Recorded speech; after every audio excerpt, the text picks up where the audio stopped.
I'm Lawrence Yang at Gateway Medic, and eventually I'm going to come back to Twitter. But for now, I'm on Instagram and Facebook.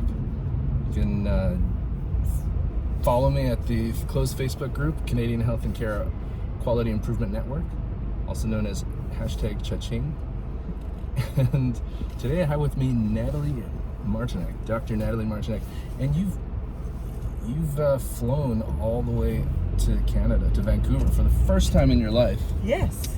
Tell us about how crazy that was. Crazy what? The flight itself, or how it all happened? I guess how it all happened. I mean, we have a story, Lawrence. We met on Twitter, and then That Twitter. that Twitter. It's ironic, you know. They barred you, and yet here we are. So, I mean, this would happen without it. Thank you, Twitter. But you're a paradox. So, I started a project to teach people coaching and helping skills that are not really present in education and training for every single health profession. And it was a way to create a community of practitioners who know how to help people effectively to tap into their own solutions, to resolve their own problems and reclaim a sense of control without using advice, counseling, therapy. So Lawrence was one of my learners and journey people with me, because it hasn't been done before. And and here we are. It was quite a journey. I mean, meeting you it was November of 2018, I remember, having our first chat. We had a little TCon conference on my phone. I think we were using Zoom, because Yes. Zoom is a platform that you've used a lot to Yes, do. love Zoom. Almost like an echo project, kind of connecting with a lot of people to share information, share tips. And I remember in the room, there was, from the Doctors of BC, there was Katrina Stein, and there was Jessica, I can't remember Jessica, but she was from Australia as well. That's right. And I remember showing you on the screen, hey, she's from Australia, I just met her. Anyways, yeah, that was at the Physician Quality Improvement Summit when I was talking to you. It was another conference, actually. And wow, so it's a quality improvement. This is sort of quality. And it was like just a few blocks from here where we are right now. Goodness. When that happened. Full circle, Lawrence. I know.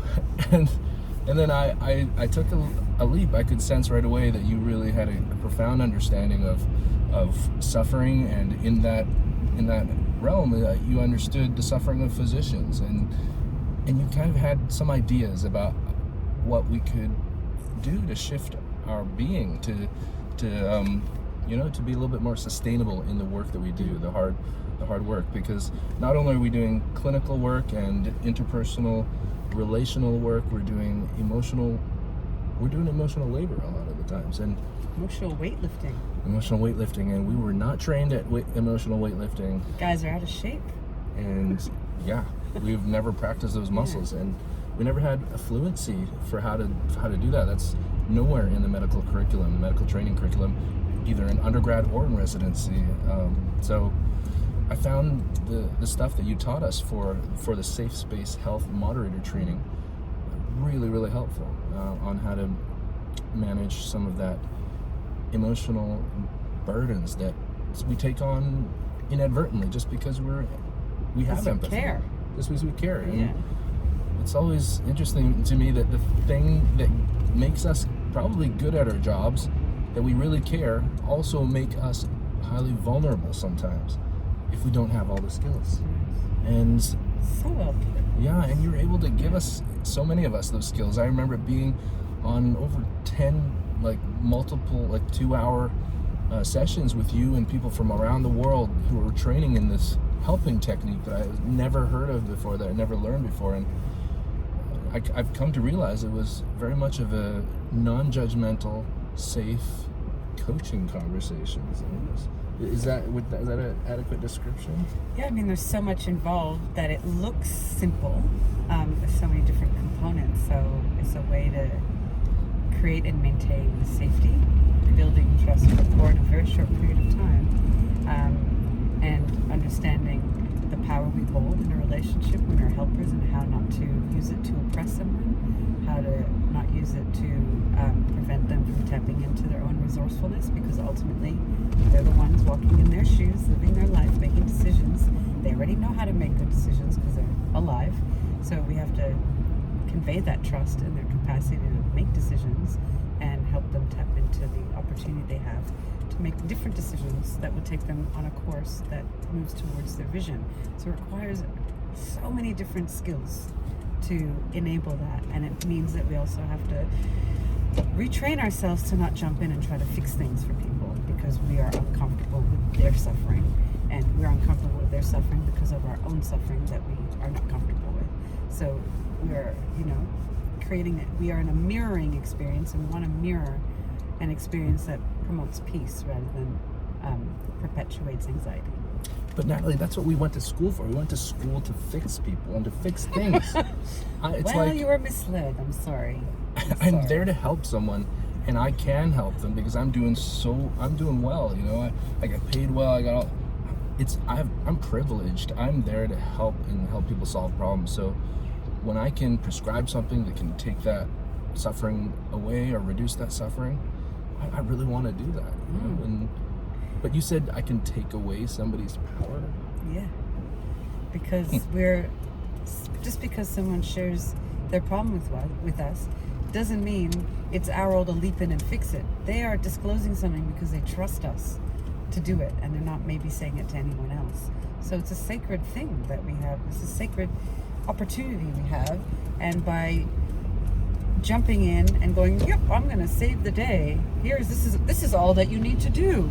We are minimizing first of all, we're assuming lots of different things, that what we tell them is going to be the way, implementable, that they have the capacity to do the thing that we think is best for them without actually checking in that they can do it.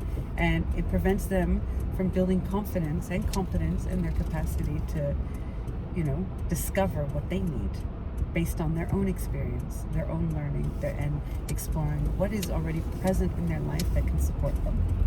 So we have a lot of false assumptions that we make about people who are having problems, who are ill, who have addiction, who have, experiencing all sorts of struggles in life that somehow that makes them incompetent to deal with what they have to deal with. But they're living with it.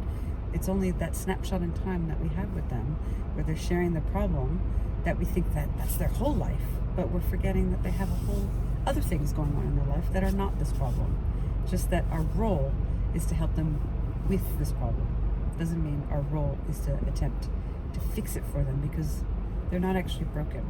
They might say it about themselves that I feel broken, but when you start to explore what does brokenness mean, what does that look like, what does it feel like, you start to unpack more of the nuances of their experience. That it doesn't mean that they're broken. It means that there's just suffering.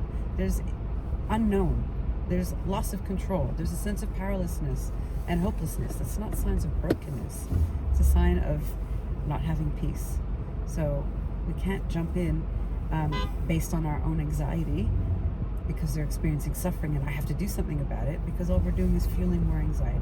We have to tap into it we have to help them from a place where we feel at peace with their experience, that they're having an experience that they don't yet understand the purpose of or how it happened, and we can help start to make sense. We can help them derive meaning from it, or at least get to a place where they're like, this is the problem I'm having right now, and I'm going to have lots of options. And even though I came into this conversation not knowing what options I have, or even not thinking I had any, I'm going to have options, and we're going to work together to help me decide what is the best next step. Doesn't mean the problem's going to go away, but I'll feel more empowered knowing that I have some control in this situation. So that's my take. So it's a different process than what most people learn. I think in my past, I've been so burdened by the emotions that come into the room in that sacred space, and I feel so honored and privileged to be there for that. And then, but when I carry that pain kind of, I feel the suffering, and then in that state of suffering, sometimes I lose clarity on what really ought to be done. We talk about professional distance. I think there's Sir William Osler, a Canadian physician, he spoke about equanimitas, or some other fancy word that talks about a professional distance. And I don't know. It's easy to say, but we're not robots. And when I feel that pressure and that suffering, I feel like I have to do something. And if I don't do something, I feel like I haven't solved the problem yet. So I carry that with me. I take it home with me sometimes, and then I'll bring it. So you derive satisfaction from knowing that you fixed something, and that's the way you feel effective, and it keeps fueling you to want to go back and do more. And so when you don't have those, hits, those adrenaline hits, it's like, oh wow, I did something, we solved this problem. Their life is better. The dopamine of solving a problem. Yeah, then of course it's going to create some sort of negative sense and false sense of ineffectiveness when the way we measure effectiveness or the way we qualify effectiveness is maybe what needs to be nutted out more than it has been. And so when we say we have to do something, there's so many do's that we have to do. A do can be, I'm going to sit here and listen to them, so that facilitates the sharing of the story and giving them the space, because I'm here for them, I'm not here for me. And another do is you ask questions about themselves and how they currently understand their situation, how they dealt with challenges in the past. And you could be looking out for their resourcefulness, their strengths, their capacity to solve problems, how they go about it, what are their priorities, what keeps them hooked into living this life, what keeps them going, because when you tap into that hook, you're acknowledging that there's things that are important to them, things that matter to them, that keep them going, and that can be a fuel. Another do is you look up something on the internet together, to give them more information. Another do. There's so many do's, and one of the doings is inaction, where you just not passive, you're leaning back and allowing them to have the space for things to emerge, the wisdom of the alchemy between you two to reveal itself. But Natalie, I went to school to get tools, and I have a full tool belt. I have all these tools, and sometimes I feel like I just got to fit my tool to their issue, and it's just sitting there and listening. It feels like I'm not doing anything, and people are paying taxes, and that's paying my salary. That's how. If I just sit there and listen to people and don't do anything, that doesn't feel responsible to me sometimes. And I feel like I should do something. I should prescribe something, or I think you need to ask yourself if the doing having the outcome or the effect that I think it should have. And how would I know? I must ask my patient. Yeah. I don't think people want to know the answers to that. I often don't ask, because I know we don't have all the tools that fit the patient's needs, and then all around. What if you do? What if you actually have all the tools, you're just not using them because they haven't been placed as high value as the other tools that are, have bells and whistles associated with them? If you already have all the tools, it's just that the educator didn't say you're going to need to use those tools more than these fancy ones that we're teaching you. Maybe that's all it is. So our system doesn't have the resources, so I can't refer and solve problems. So you're saying that I actually have the tools of just listening and just being present with them? And so there's lots of assumptions, and I think the tools that you're taught are there because of a certain set of assumptions about patients, about illness instead of wellness, about wholeness, about holistic approach, or a system-based approach, understanding. You're talking about medical history, the history of the medical curriculum, that we assume that things are broke and we got to fix it. Yeah. So you're going to be given tools that are from that perspective. You're not going to be given tools that support wellness, because that's not what you've been trained in. What do you mean? Like, when I solve problems for the patients, aren't I giving them wellness? No. They already have it. You're not giving them anything they don't already have. It's just it's needed to be acknowledged in your time with them. And you don't have to use the word wellness. It's, again, acknowledging what's working well. Where is their health? And health is not just body. It's social. It's environmental. It's financial and physical and emotional, spiritual. So those are the things that are all parts of health, and they're all parts of wellness. And so by exploring with them in your life that supports you and that can support you right now, you're actually acknowledging, you're identifying the resources that are already there, that don't require more money, more time. They're already there. So you don't have to, you're not the like provider of these things, even though you're called a provider, and I think that's another misnomer. Yeah, I'm a healthcare provider. Yeah. I provide healthcare. You don't provide my health, I provide my health. My food provides my health, my environment, my social ties, my experiences. You support me in my health, you're a partner in my health, and you're not the only partner in my health. There'll be lots of other people that partner to get, that I choose to partner with to support me in my needs and priorities. So it's understanding your role in that person's But life. I'm the doctor. I'm the one who went to school. I'm the one with the MD behind my name. Well, lots of your patients went to school and have degrees and things like that. Does that make you more knowledgeable about them than they are about themselves? I probably know all about the nephrons and the alveoli and something or other. Well, yesterday at your hot tub plenary. My hot tub plenary, yes. At the fourth floor. I gave a discourse in a hot tub. You mentioned something called the illness wellness continuum. And yes.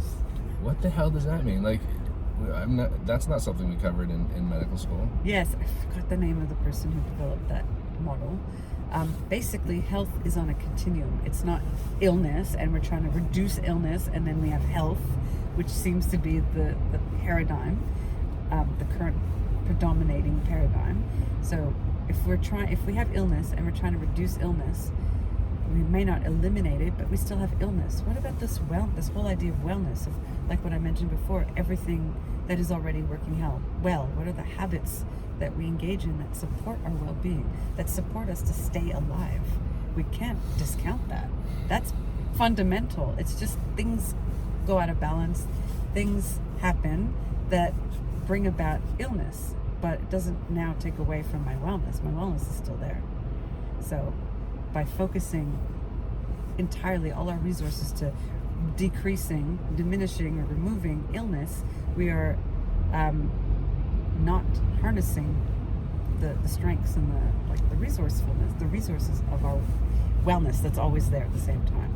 So illness and wellness are not, in my mind, they're not mutually exclusive. They coexist.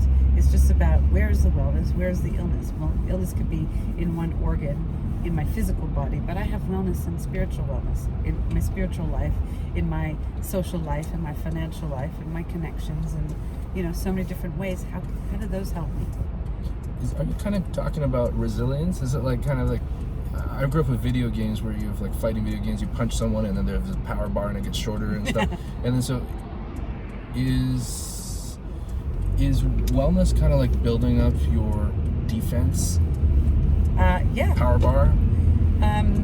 Is it defense, or is it more of like a capacity to return to homeostasis more efficiently than if you're not?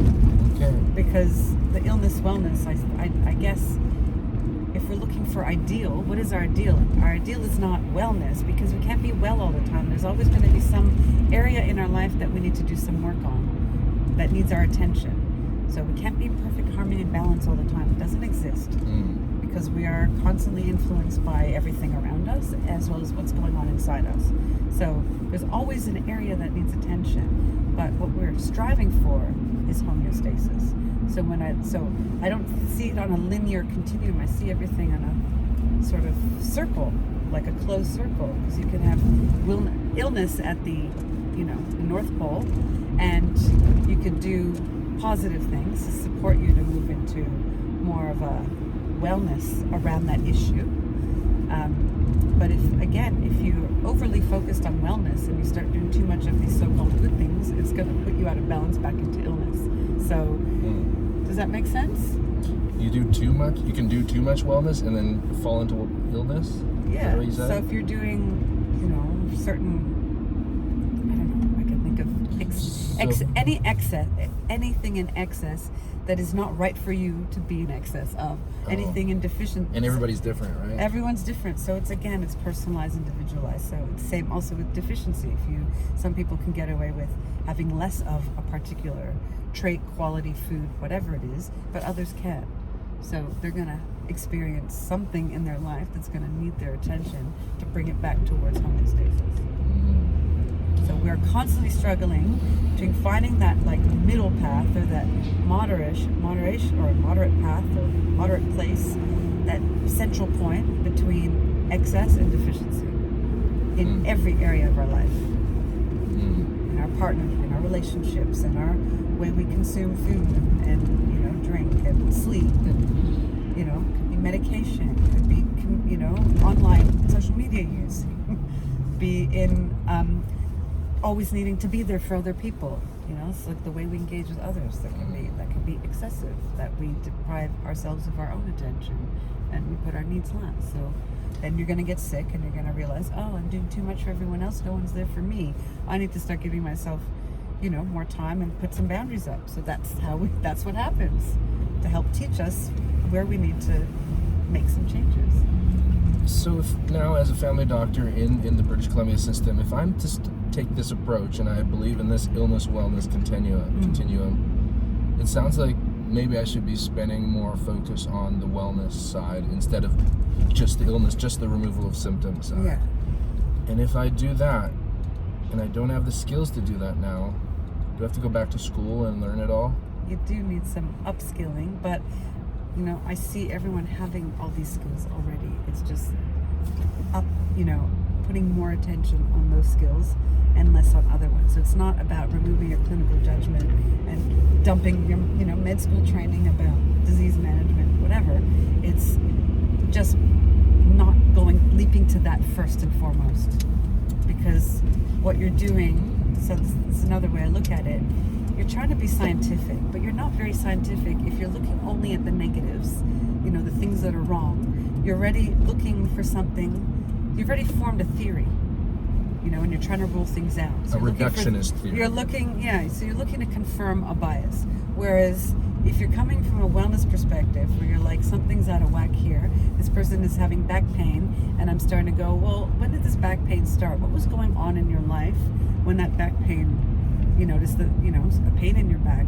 Oh, there's been some issues around your work. Tell me more about that. Oh, a whole bunch of people are being laid off and there's, you know, changes. Okay, could that be contributing to a sense of fear, instability about your financial health? And then sometimes as you have those conversations, the back pain disappears, or there's some sort of clarity to that person going, and so we don't need to go into finding medication for those, you know, back pain, or getting an MRI or whatever, because we've kind of discovered a link, a relationship between a physical symptom and other things going on in their life. So it's that mind-body kind of social interaction. And does that make sense? So I think I've seen that before. We're looking at patterns. We look for patterns, recurring patterns in that person's story, and then you can formulate a theory with them. Like, could it be that this is linked to that? Let's have a look at that, you know, let's see if your symptoms disappear, or, you know, the intervention that's needed may not be some medication. It might be some, you know, reaching out to family, talking about your experience, because they have no idea why you're so affected. And maybe that conversation is the medicine, but we won't know.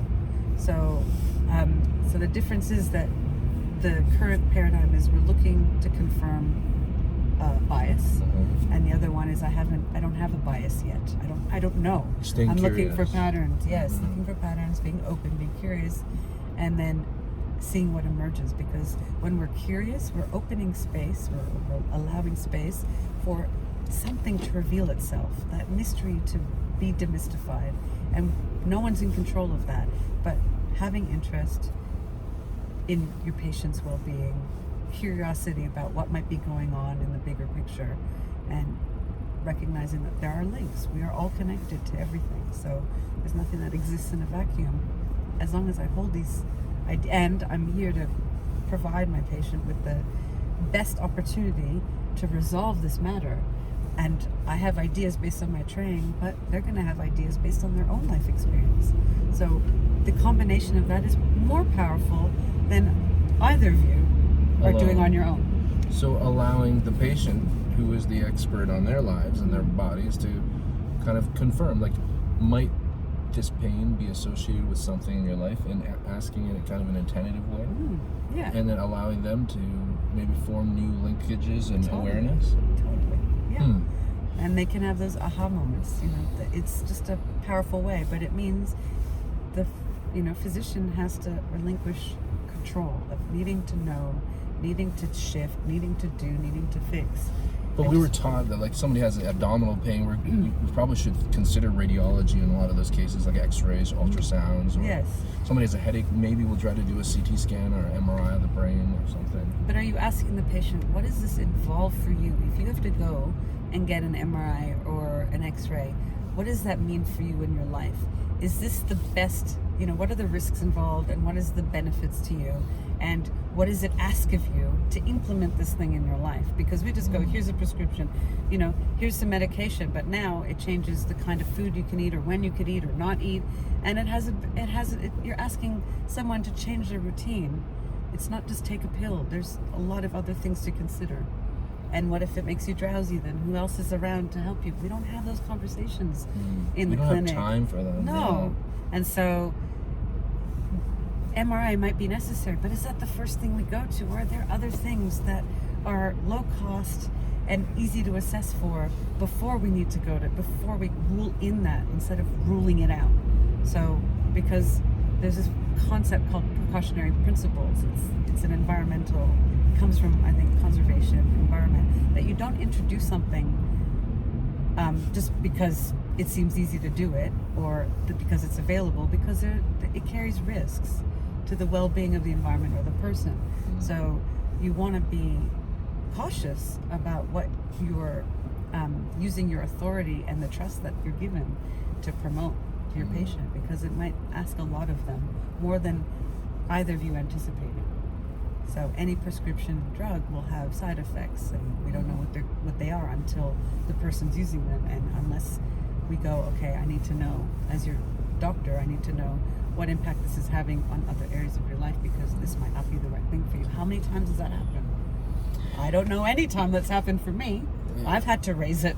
What you're saying sounds really in alignment with a paper I read on evidence-based practice out of McMaster's University.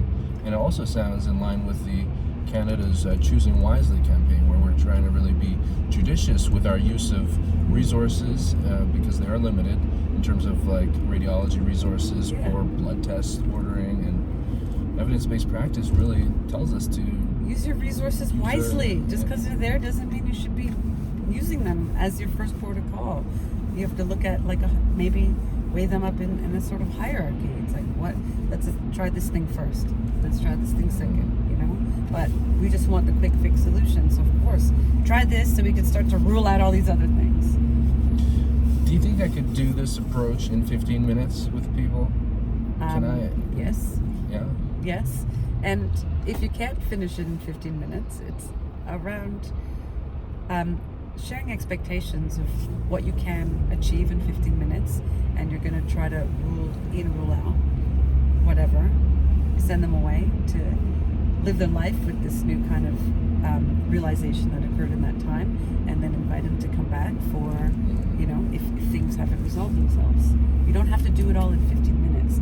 I think as a patient, someone who's been a patient, I feel so much better after seeing my doctor, even if, the thing they give me doesn't actually change anything. If they spent the time to listen to me, to understand where I'm coming from, to be accepting about all the other things I'm trying out that are outside, conventional medicine, and they just have an appreciation of my experience and they want to support me, I feel a hell of a lot better than before I saw them, compared to a doctor that is, shows some judgmental attitude towards my way of experiencing things, my choices of how I'm trying to resolve this thing in my life or prevent certain things from happening. We just don't want you buying snake oil, like that.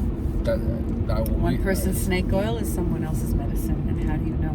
Is it possible? Can one thing actually be different for different people if you're both humans? Prescription medication have different effects on every single person. You have a point there.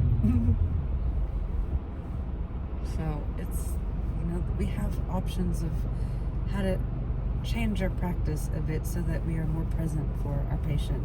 But because healthcare, the priorities of healthcare system has changed so much, that has put pressure on everyone to reduce time spent with patients, to go through this kind of artificial ritual here out the door, and somehow that's supposed to make everyone feel better that I did this job and I I fixed someone or I fixed something, when you don't know what the outcome is because you're not inviting your patients to come back and give you feedback. You're like, they don't come back, everything must be fine. I don't have the mental space to think about them. If they don't come back, I gotta move on to the next one. For sure. Yeah, but wouldn't it be nice to have these ongoing relationships where you're actually customizing your practice to their needs and you're learning from them, and that makes you just like a more efficient and satisfied practitioner because you know that what you're doing with them, not to them, with them, with shared expectations or shared, understanding of the work that you could do together, knowing that even though, their illness isn't being resolved if they have a chronic illness, but the experience of their illness is better than before you were doing that, that's already a difference. So it's how you qualify, I'm making a difference. We seem to think, presence or absence, very black and white of a symptom or an illness, but that's not it, because we're not binary robots, right? So we have this experience of life that is complex and beautiful and painful, and if we don't stop to try to appreciate all the ways that we are going about living our lives and just going, yep, I want this suffering to be over just as much as you do, here's a pill. We're missing opportunities for learning. Sometimes I don't have the capacity to do this type of this listening. My life is so busy, and take a day off. I can't. I have to save the world. Do you know what I'm doing in my practice? You're not saving the world, so What? You're not. You don't have to. No one's job is to save the world. The world doesn't need your saving. What? No. How dare you? I know. I'm just like throwing all your paradigms out the window. There, I'm gonna open the window and just like chuck at this poor Italian trattoria. At the mountains. Delicious. I'm in Vancouver looking at mountains. It's crazy. It's beautiful. You want to take a moment of silence and enjoy it? It's beautiful. Stunning. Yeah. So you have options. There's opportunities in every moment to do something different. But amidst this time of scarcity, we know how much waste there is. How can we actually let patients who haven't ever studied medicine direct how resources are used? I'm not saying that they direct. This is a collaboration, which is again not the way you were necessarily trained. They know about them, you know about medicine and the physical body and anything else that you've been trained in. Bringing these sets of knowledge together to solve a problem together, is so much more effective than just saying, I know what's best, here's what you do, and not actually seeing if you're correct or not. Not very scientific, sorry. There's a lot of quoting of, we practice evidence-based medicine, but when you're at your computer talking, and your patient's over there and you're not even touching them, you're actually doing what is not evidence-based medicine. So,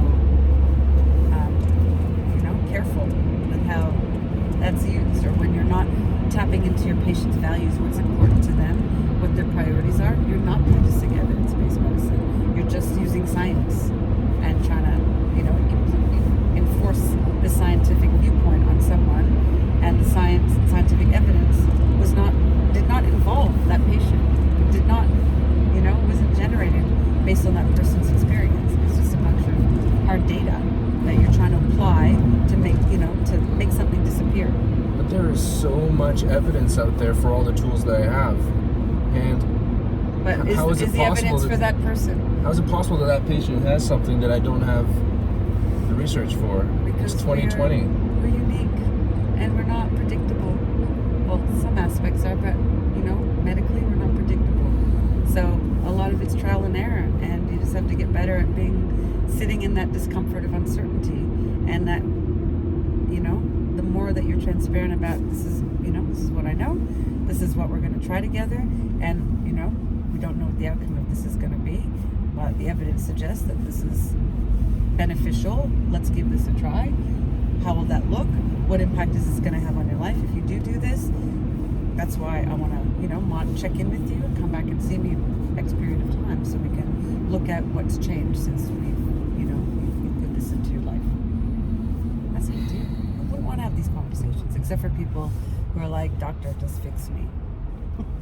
Because there are lots like that. Mm-hmm. And there's going to be those who want to be active participant in their own health because they're active participants in all their areas of life.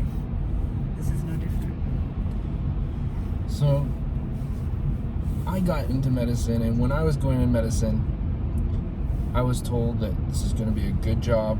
You're going to have, and especially family medicine, you're going to have a 9 to 5. You're going to get home. You're going to have time for your kids. You're going to make good money. You're not going to feel like you're struggling for money. You're going to have money for like vacations and everything. But that's not really the reality now, because the only way for me to actually make enough money is if I don't spend all the time and I just kind of go a bit quicker. Yeah, but are you there to make the money? Is that why you went into medicine?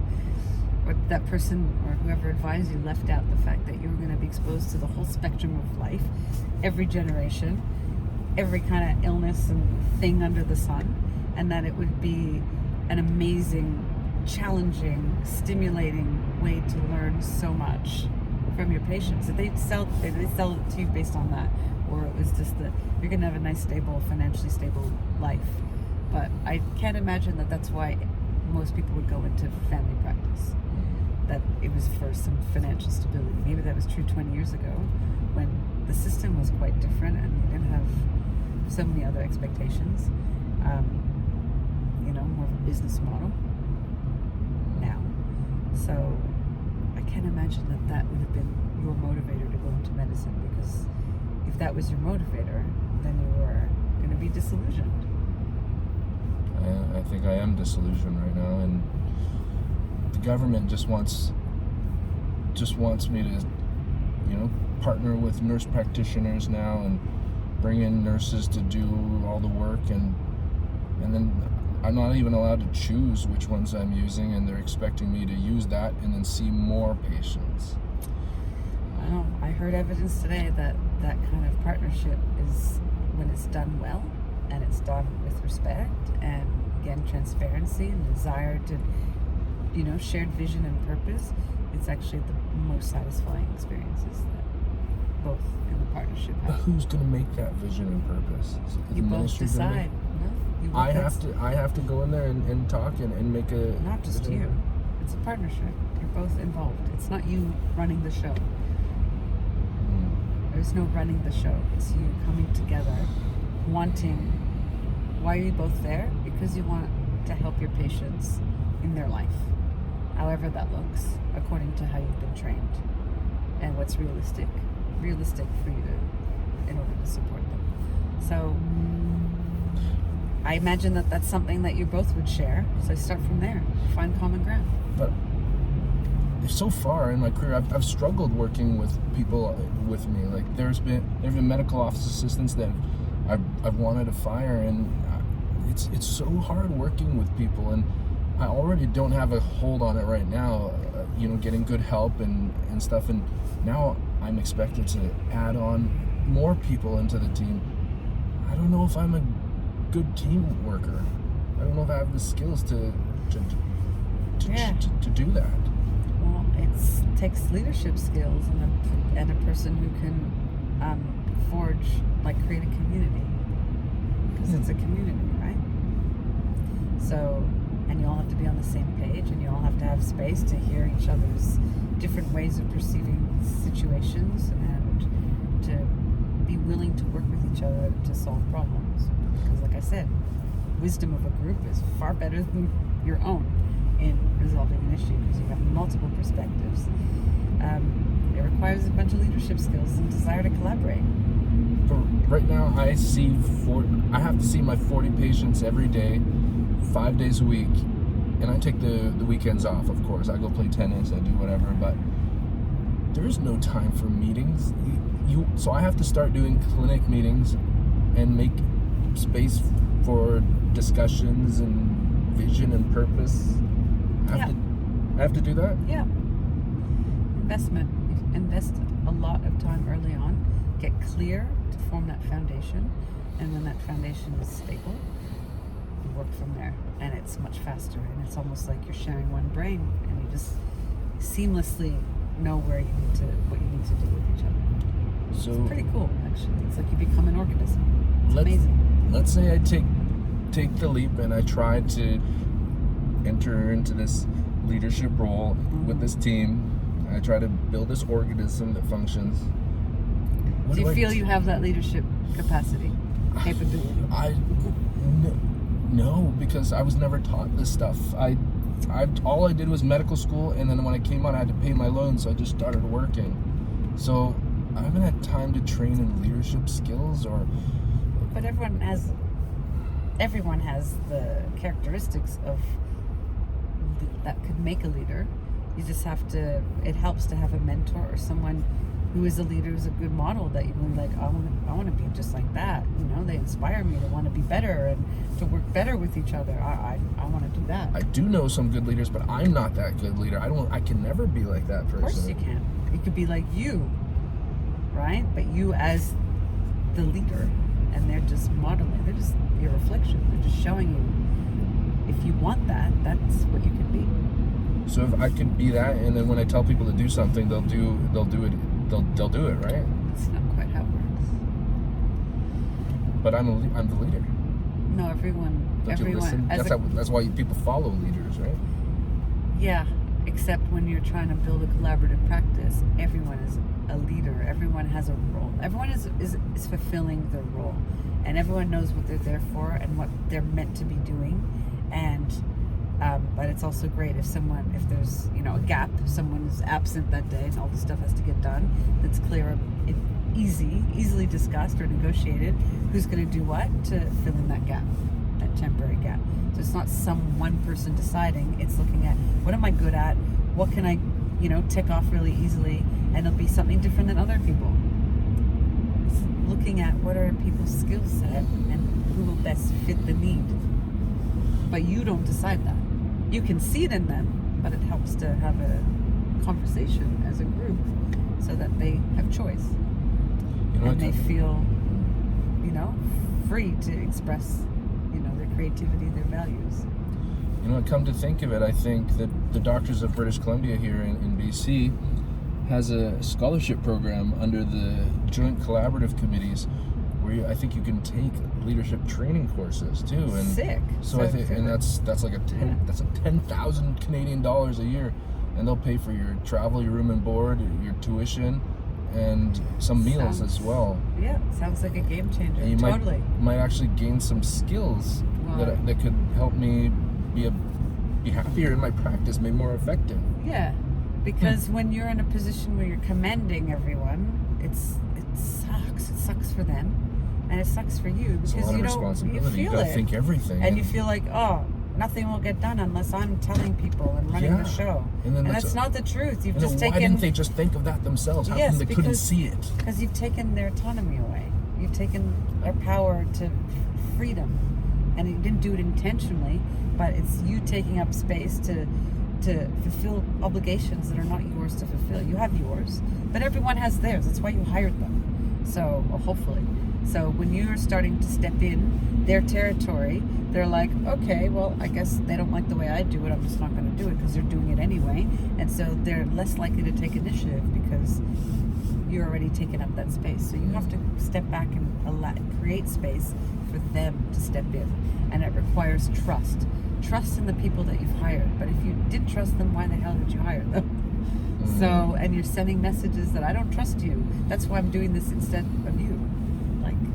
So even if I don't tell them I don't trust them, they can sense it? Everyone can sense it. Everyone knows when, and being micromanaged is a very strong indicator that I'm not trusted to make the right decisions or to do things my way that are just as effective as other ways or even more effective. But aren't some people just not capable? They just can't, they're just useless, they just can't do anything? No, not if you hired them. And you have to look at the culture. What has been established that would be a barrier for someone to show up and be motivated, take initiative, and want to excel in their role. So you have to ask yourself, what am I doing? How am I contributing to this outcome? Because I've had all these references of they're a go-getter, they get things done, they're really, inspiring, and yet I'm not seeing that here. So what happened? What's happening? So it requires a conversation. So how I behave as part of the team could actually disable somebody else from helping me well. Yeah, and because there's a power differential, because if you're the leader or the boss, then depending on the personality of that person or what they've witnessed in the culture of that, your workplace, they may not feel safe to speak up. So if they don't speak up, you don't actually know what's wrong or what's not working. And so because you're not getting information, you're just going to keep doing what you're doing, not knowing that it's having, negative impact, probably not just on them, it's going to impact everyone else too. And it leads to a poor morale in the workplace. And then you have like little bitchy whisperings, but you won't know about it until some shit hits the fan. And then it's like, so remember what I talked about, there'll be somewhere in your life where there's something that's going to go on that needs your attention. There's that, your workplace well-being. Because that's happened before, because sometimes after I've been really stern with the team, they don't want to tell me when something goes wrong, and I don't hear about it until all the wheels fall off. Yeah. And because they're too afraid, or you didn't listen. They tried, and you couldn't hear them because you kept taking up that space, or you wanted it your way. You're trying to, you're controlling. Because when you're controlling, it means that you don't trust. Yeah, because nobody else knows what they're doing. But that's not the truth. Nobody else cares. Yeah, of course. Everyone cares. Everyone's there because they care. Everyone wants to feel connected to their job. Wow, that's really bad traffic. Woohoo! Rush hour traffic in Vancouver. It's podcast traffic. It's podcast traffic. We could be here for hours. You will miss your flight. Talking smack. I'm not going to miss my flight. No, you're not going to miss your flight. The other direction's flowing. So you can change your culture, especially if you're the one who's contributing heavily to the poor morale. You can go, you know what, I need to recognize my contribution to this space, and I want to take accountability, and I'm going to make myself a bit vulnerable, disclose my realization to the team, and then go, I don't like this happening this way. This is not part of the vision that I've held, and I'm pretty sure that's not your vision, but I don't know. What do you guys think? What do you want? You gotta hand it back to them. So everybody expects me to be the strong leader, right? I can't really be making big mistakes, but you want me to go and say... Well, you've already made a big mistake. It's done. So you want me to actually be upfront about that and say, maybe I know I've been like this, maybe something needs to change? Yeah. It's part of psychological safety that you're transparent about your mistakes, and you model it's okay to make mistakes because I need to learn. We're learning from this, and it's not a condemnation, it's learning. And we've never all worked together in this way. So how do I know what's the right way unless I discover what less effective way is, so then we can discuss ways of doing something differently moving forward. But I had there's always those teachers. There's those teachers that we had in medical school, and they always You're not in medical school anymore. They knew everything. Move on. They were the one who inspired me. I want to be just like them, where I know everything. That person read every page of Robin's pathology. They knew everything. Who gives a shit? It's knowing anatomy, physiology, front, back, center, gonna help you connect with a person.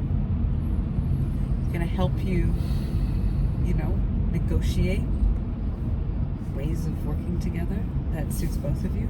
No, it's not gonna help you with that. It's misplaced.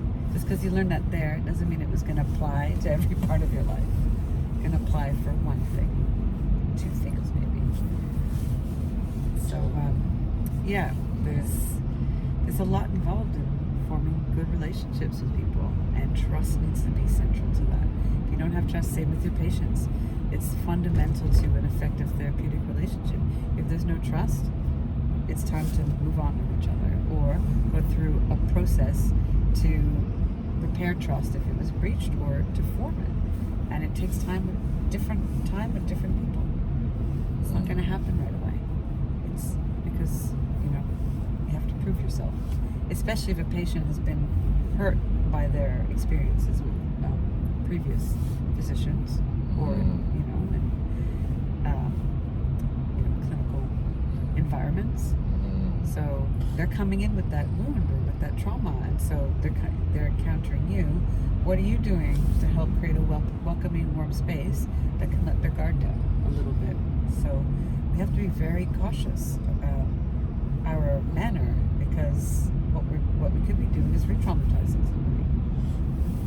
We get a lot of patients who come in and they don't trust us with our diagnoses or our opinions, but they'll go and they'll pay the naturopath hundreds of dollars and they'll pay the chiropractor a ton of money. I don't even know what they're doing. It's not evidence-based at all. And Number one, I don't know what to do.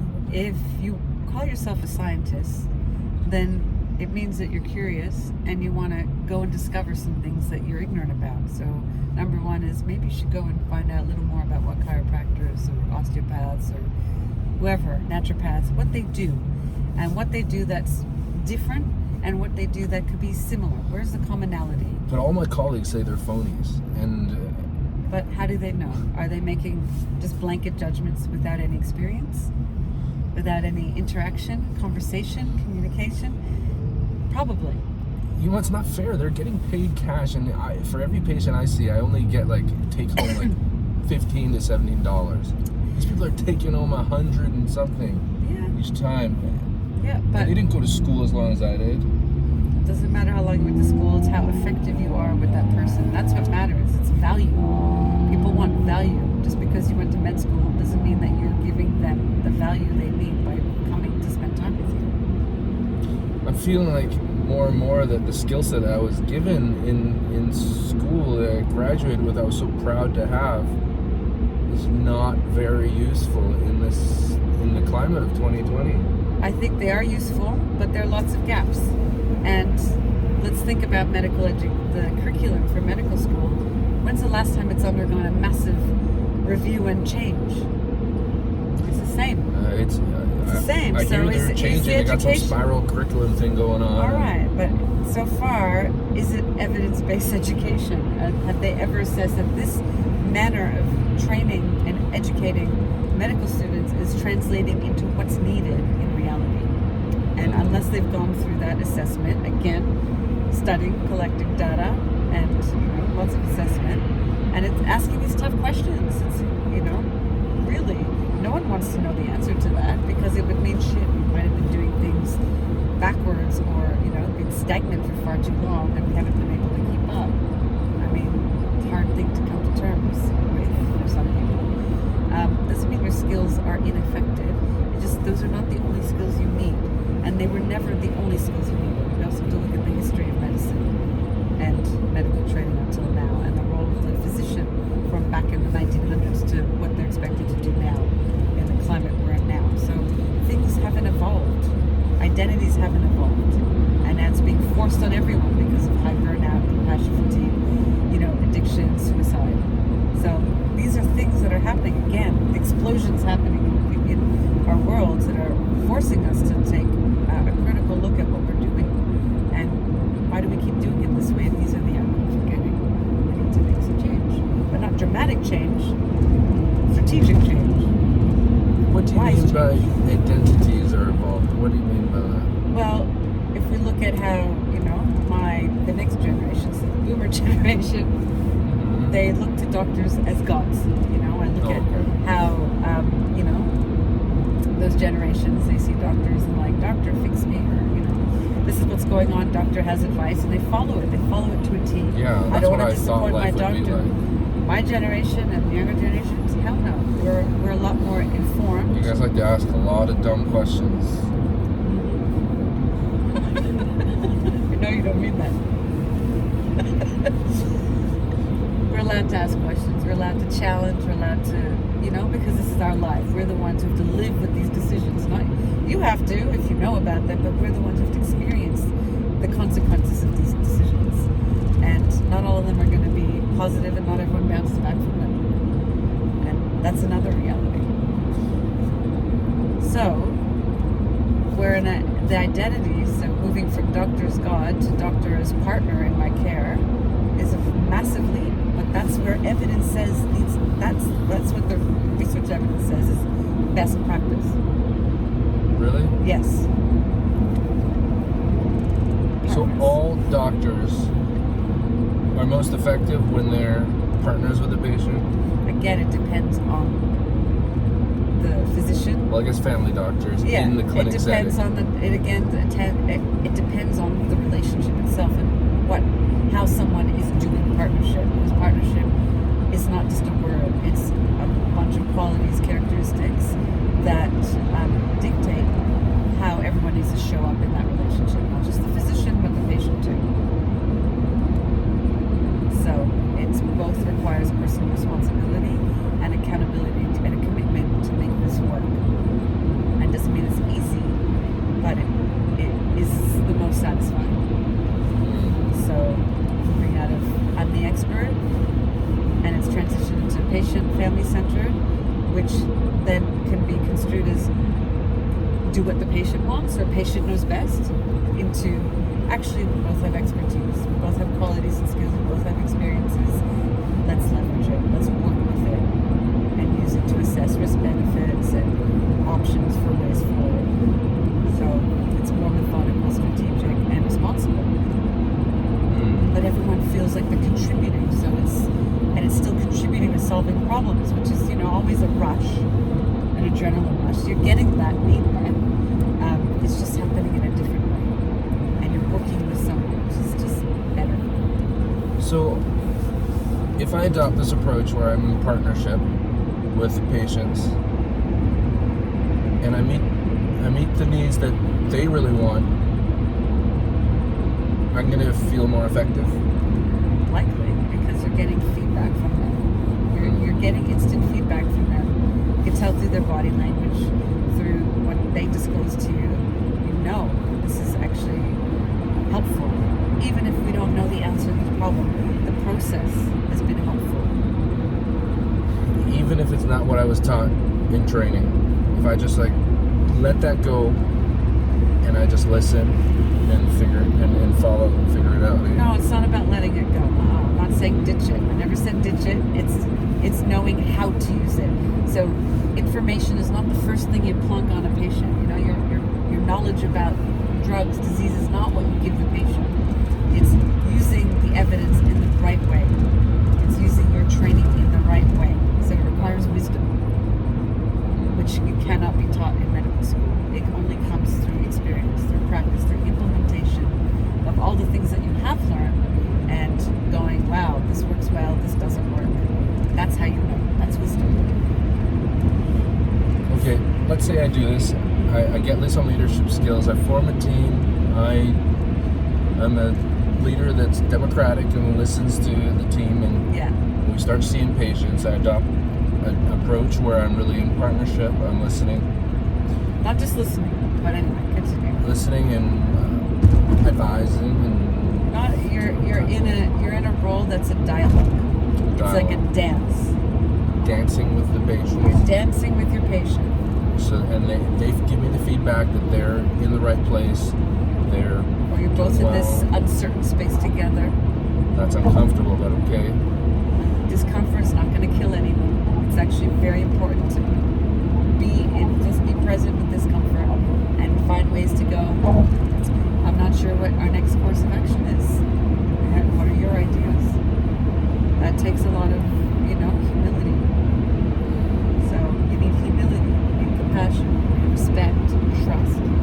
These are major qualities in a partnership. And not just you, it's got to be mutual. And so I go forward and I do this, and let's say it's going okay, but there's always going to be the patients who bring a lot of emotions into the room. And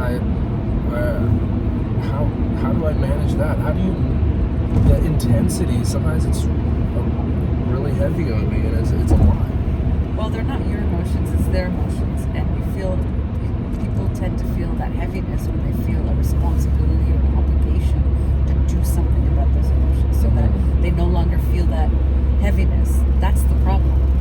It's you're trying to project it, or you're trying to, avoid those feelings when you just be present. This is their experience. They're feeling safe enough to let go, unload, and I'm here. I'm going to hold them. I'm not going to take it on because it's not my burden to carry. They've got their burdens, but they've had many burdens in their life, and they get through them, and they have the next ones, and they get through them. I'm just witnessing them in their point of burden suffering. So I'm just going to hold them here, and as you do that, you'll find that they're able to come through that process more easily. And it's more easy for both of them. It's not easy, but it's, doable. So sometimes just listen and be present. Yeah. Say, I'm and here. try to remember that I'm not responsible for these emotions. No, they're just feelings. They'll be okay. That intensity sometimes is really uncomfortable. So that's when you need to also address what is uncomfortable about being exposed to certain feelings. How do I feel about these feelings? Do I feel shame about myself when I feel these feelings or when I don't feel them? It's your stuff. It's not their stuff. Then it's about you and your discomfort with your own suffering. I would never show that level of emotion to people around me. It's not something I was always told. It was not. You have to be tough, and you can't. Yeah, can't show it. Especially if you're going to be a doctor. Yeah, you gotta have your game face on all the time. Yeah. And I'm not suggesting that you break down and cry with your patient, but there'll be times with, you're with a patient, you have a connection, you've been with them for a while, and they have an emotional response to something, and you're moved by it. And why wouldn't you be moved with them? Why wouldn't you have a response with them? Because you can't control it. I don't want to look vulnerable sometimes, and I'm a professional. Okay. I don't, Yeah, so you can be professional and be vulnerable at the same time. They can also coexist. I don't see a lot of examples of that. Maybe you're not looking for them. Again, scientific. You're only going to confirm what you already believe is truth. In order to be truly scientific, you have to go, well, what else is out there? What else don't I know? How else can I see this? And start to tap into that unknown. Sometimes I don't have time to look around. I'm doing my pajama charting, and I'm doing the toilet charting. I will not say I've not done that before. Edit that one out. Yeah, so there's always options. Other people are doing it in their 15-minute time frame, so it's possible, it's doable. So do you think that in order for a busy family physician like myself to make a change, I might have to pare down some of my stuff so I can take time to really reevaluate it? Yeah, imagine if you're able to resolve some things with your patients that doesn't require them to go get tests and things done. And so if there's less referrals outward, then there's less things that you've got to come in and call them about and report on, as you're sending things out, if there's something that needs to be reported back to you, that takes up your time. If there's less of that going out, then there's less time involved in having to report those things. And I'm not saying don't do any of it. It's just about being wise. It's not the first test out. It's not the first protocol. It's dependent on what that person needs and what you're able to rule in or rule out. It requires wisdom. I'm still nervous that if I take the time to really look at these things and have those discussions without just saving the time by prescribing and ordering, and I'm going to run out of I'm going to run out of time. I'm not going to be as efficient as I normally am, and You're not actually efficient if you're spending hours after 5 o'clock doing your work. You're already not efficient, so you have to start going, all right, this thing that I believe is efficient is actually not efficient. I need to take a hard look at what I'm doing. If I decrease my 40 patients a day, I'm going to start making less money, and it's going to be really hard for me to justify all the work that I'm doing. I'm not even getting paid all that much. Yeah, but it's resourcefulness, Lawrence. You're a smart guy. You went to med school. It also means you're super smart and you're a good problem solver and good maneuverer of things. With your patients, you're able to probably find things to help them that you maybe didn't know were there. So it's about being resourceful. It's working with what you already have and doing it smarter. Are you taking a strengths-based approach with me right now? I might be. Families with young children, that's me. Oh, that's a school. Was it? Yeah, back there. I might be taking a strengths-based. Challenging your bias. Sometimes when I work with either people around me and they're doing like my team, and they're doing things that I don't really want them to do, I have a really hard time telling them. I don't want to hurt their feelings, so sometimes I just suck it up and I will do the extra work, and then I have less energy. Yes. And why would you hurt someone's feelings by letting them know that what they're doing is it because it's unnecessary, or is it like they're doing something or you don't like the way they're doing it, or the way they're doing it is costly? And it's not the right way to do it. And I think if I said something to them, I know they're sensitive and they'll probably just shut down. So sometimes I just let it go, and I will go and do it the right way, like a workflow in my clinic, for example. So is the way that they're currently doing it getting the same results as the way you would do it? No. Okay, so it is not. It's an issue. Okay, so it's not about. And if you're worried about, I mean, we're always going to worry about hurting feelings, but this is professional, right? Like, and it's the way you approach it. It's saying, I've noticed that you've been doing something this way, and I'm wondering if you've been trained in this thing, or because, you know, it's giving these results, which is not the results we need, you know, or can I show you another way that gets the results we want? So I've got to enter into that uncomfortable space and actually talk about it. Yes, you have to talk. And when we need to talk. Talk. It takes so much energy. It takes less energy to come to a place of shared understanding and resolution than what you're currently doing. No wonder you're feeling so tired. But what if holding all of this inside? What if doing everything? What if the patient comes in and they are really not doing the right thing, but I know that if I tell them that they're doing something unhealthy for themselves, that it's just going to open up more talking, and then that's the other thing. So when we talked about patients' needs and priorities, you can go, I'm going to zone in on that thing that I see is that I'm judging as unhealthy and bad for them. But did they raise that with me?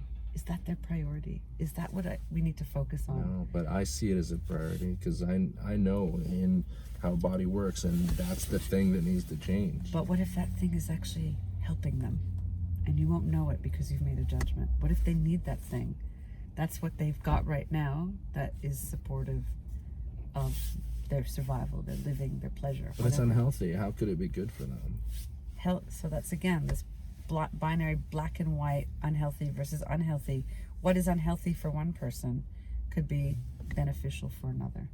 So you won't know that unless you start exploring.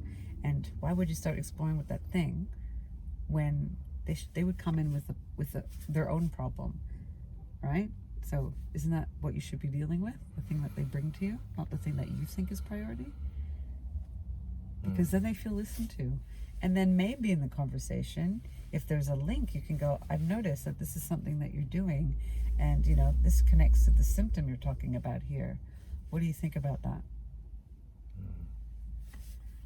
Do you want to hear about what I know about, or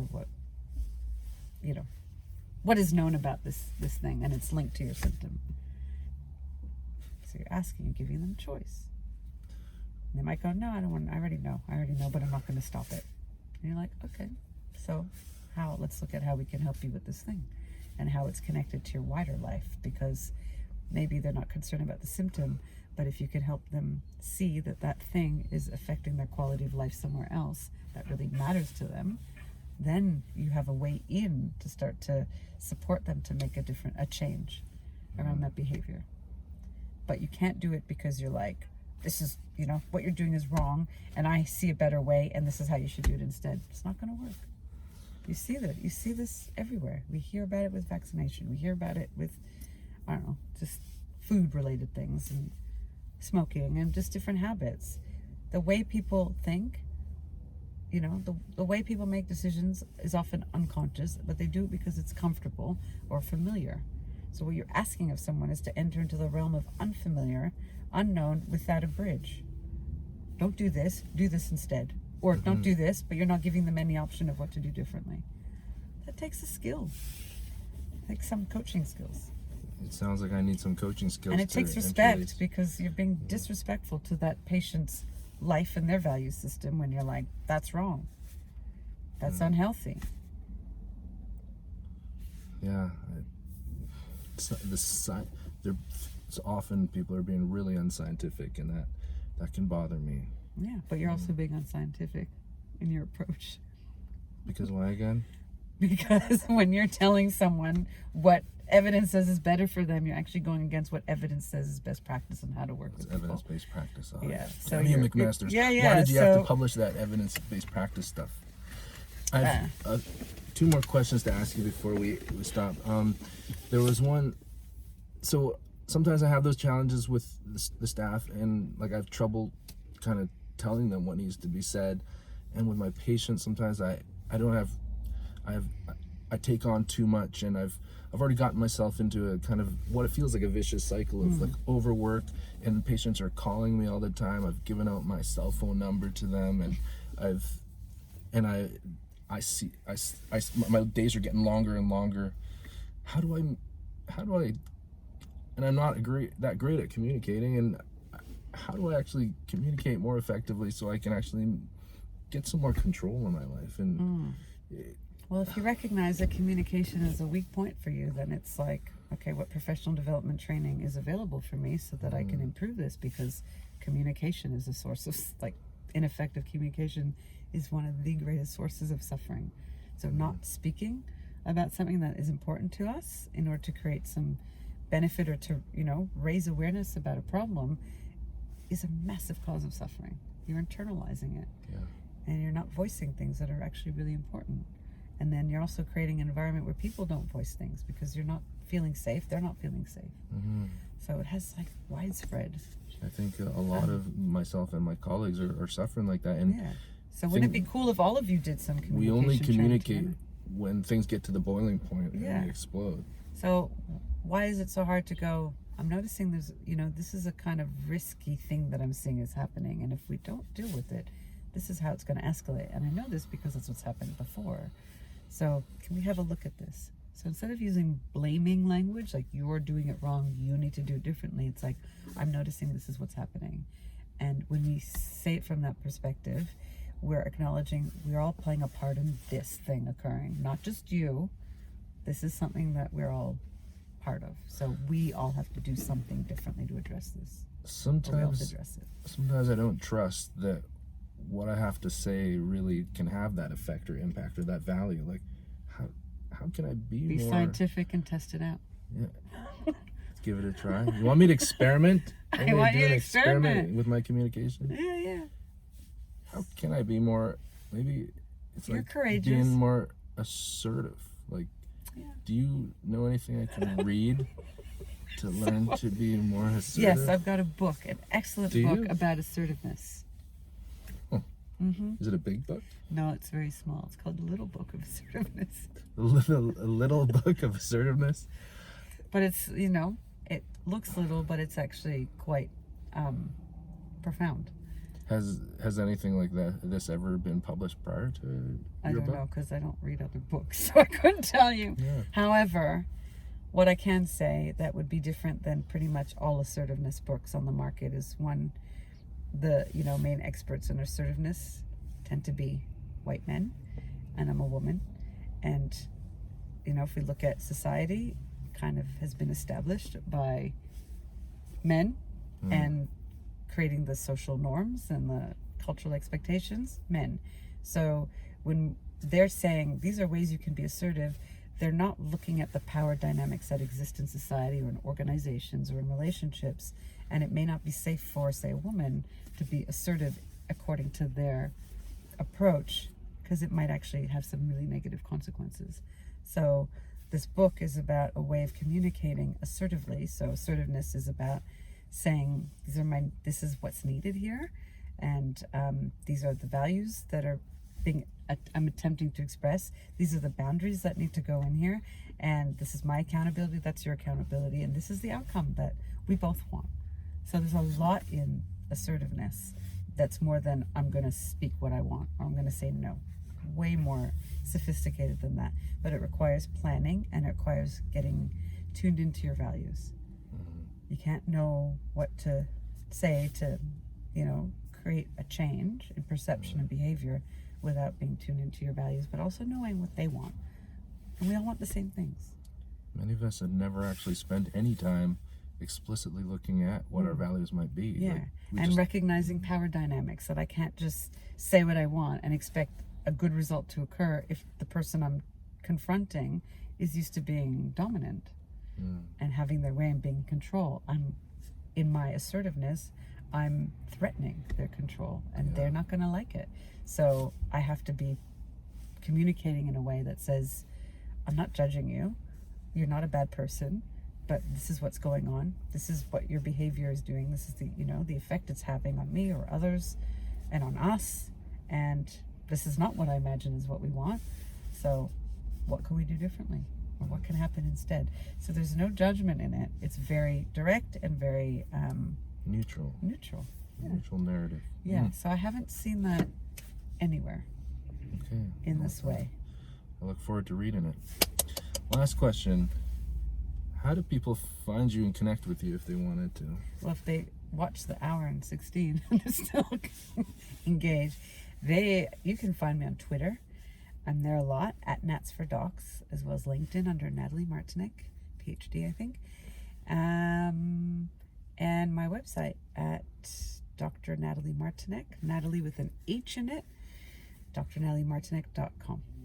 And that's DR. DR, yeah. And your Twitter Because Nathalie Martinek was taken. Oh. And your Twitter handle is at Nats for NATS for Docs. DOCS. Yes.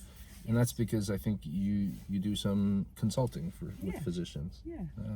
That's awesome. Yeah, I'm here for docs. Everyone needs supports, and docs have docs, but they also need other types of supports that have not been conditioned by the system that you've come through, that they can see, working with someone who can fill in the gaps on their training and education around communication and connection. Well, thanks so much. Now let's go shopping at the Gap. Yeah!